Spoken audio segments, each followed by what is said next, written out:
We're headed back to the Marriott here in Chantilly, Virginia, the scene of Bilderberg 2008.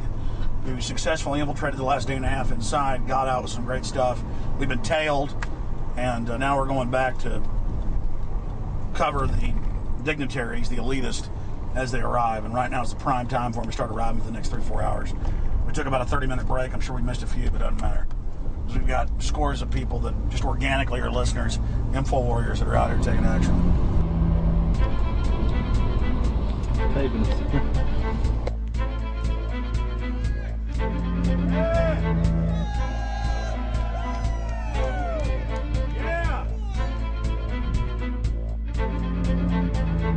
And we're going to be out here for the next 3 days while you try to chart the future of our destiny.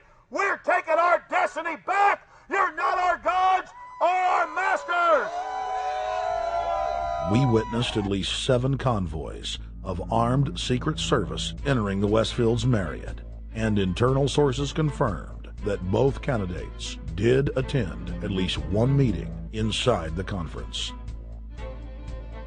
While the Bilderberg Group was 100% successful in 2008 at keeping their name out of the mainstream media, they did not fare as well when it came to the exploding independent press.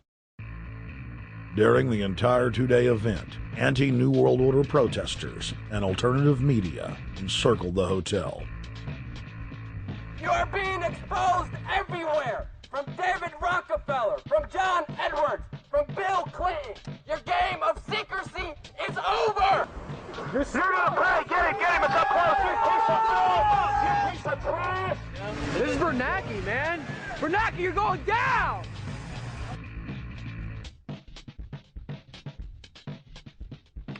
Obama, we know you're here, Obama.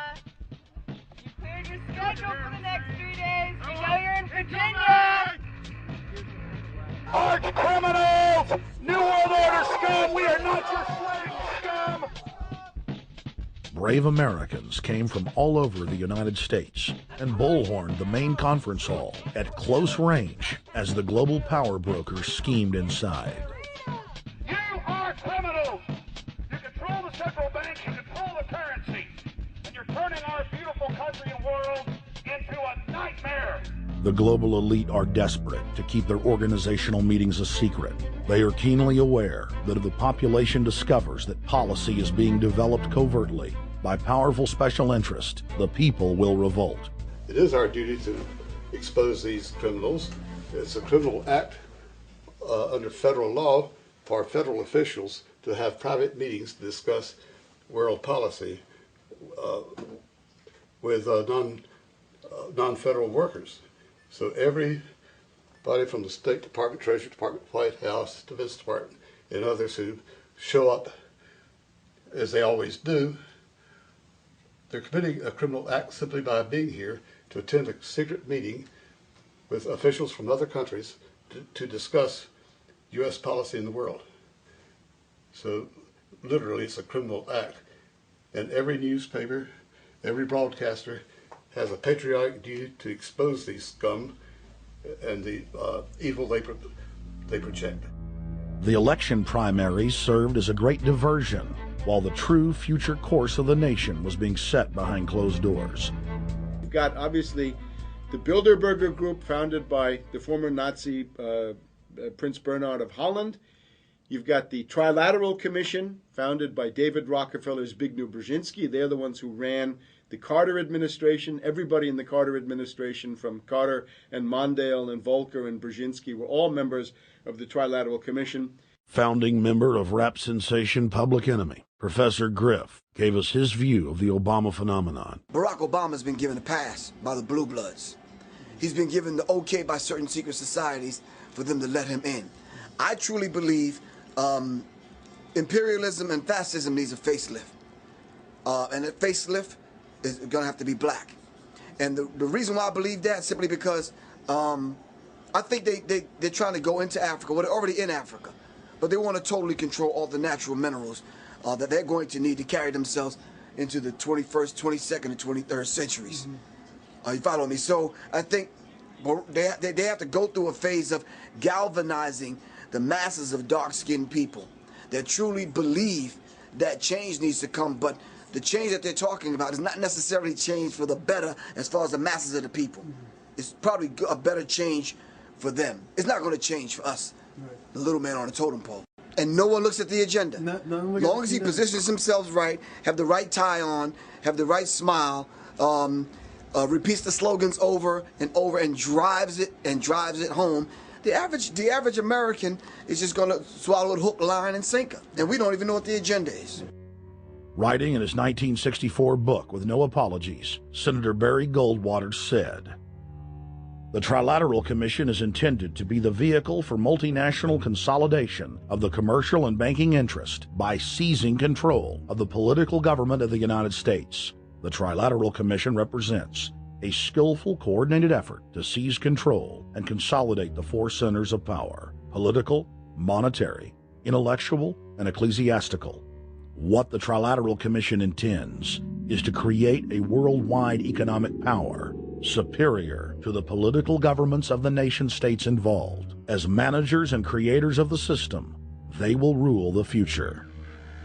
Bilderberg issues executive decisions and prime directives to its subdirectorates for implementation. The Trilateral Commission takes the Bilderberg Group agenda and executes it through regional roundtable groups throughout Europe, Asia, and the Americas. The Council on Foreign Relations serves as the managing roundtable group in the United States sector. The Council on Foreign Relations has dominated every administration since the days of FDR. The way in which they make policy and rule is that they are a polycentric oligarchical system.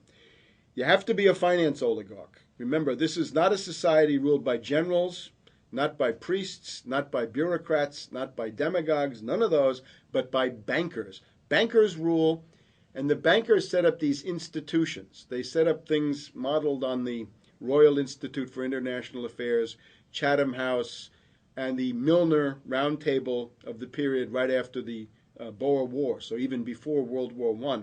You had the British setting up these round tables, institutes with publications and conferences, and this is how they make policy. Upon Obama's inauguration, members of the Bilderberg Group, Trilateral Commission, and CFR flooded into every position of power in the executive branch, replacing Trilateral Commission and CFR members who previously filled the positions during the Bush administration. When you look at the U.S. ruling class, you'd have to say that they're a really pathetic bunch of failures and bunglers. They are a miserable excuse for a ruling class. And that's one of the big problems we have, is you go from Clinton to Bush to Obama. What stays the same is the ruling elite that gives these puppets the orders that they act on. And these orders are wrong-headed, let's say, to say the least. They're basically bankrupt. They're going to lead to the collapse of this civilization. What they're doing is using the existence of the United States as a formerly powerful nation state to act out their Wall Street fantasies of world domination and maintaining their capital structures and maintaining their system of looting. And this can't be done.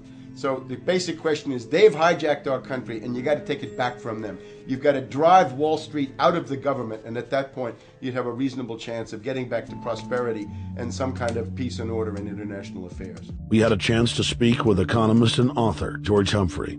They have created a power elite, and we're not talking about the millionaire down the street. You can't even be a member of their club unless you're a multi-billionaire. And friends, this is not about rich versus poor. This is about a very, very small handful of the worst criminal element on this planet, manipulating and destroying the good people of this nation and of this world. About this Obama with change. Look at the people he's put in.